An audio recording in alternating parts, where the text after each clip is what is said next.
Hi hello ನಮಸ್ತೆ ಗೆಳೆಯರೇ. ನಾನು ಶಿವಾನಂದ್ ಹಿಪ್ಪರಿಗೆ ಅಂತ ಯೂಟ್ಯೂಬ್ ಚಾನಲ್ ಇದೆ. ಸ್ನೇಹಿತರೆ, ನಾನು ಈಗ ಆಂಧ್ರ ಪ್ರದೇಶದ ಮಂತ್ರಾಲಯದ ಸಮೀಪ ಇದ್ದೇನೆ. ಮಂತ್ರಾಲಯದ ಸಮೀಪದ ಹೊಲಗಳಲ್ಲಿ ಹೆಚ್ಚಾಗಿ ಏನು ಬೆಳೀತಾರಪ್ಪ ಅಂದರೆ, ಹೆಚ್ಚು ಮೆಣಸಿನಕಾಯಿ ಗಿಡಗಳನ್ನು ಹೆಚ್ಚು ಹಚ್ಚಿರ್ತಾರೆ ನೋಡಿ ಸ್ನೇಹಿತರೆ.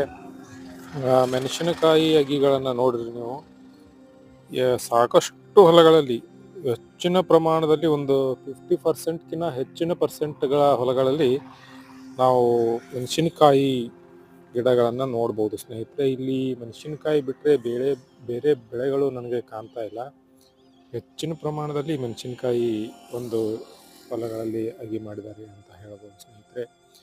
ಕರ್ನಾಟಕದ ಬಾರ್ಡರ್ ಆಗಿರ್ತಕ್ಕಂತಹ ಮಂತ್ರಾಲಯದ ಶ್ರೀ ರಾಘವೇಂದ್ರ ಸ್ವಾಮಿಗಳ ದರ್ಶನವನ್ನು ಪಡೆದುಕೊಂಡು ನಾನು ಮುಂದಿನ ಪ್ರಯಾಣವನ್ನು ಬೆಳೆಸಿದ್ದೇನೆ. ರಾಘವೇಂದ್ರಾಯ ನಮಃ ಎಂದು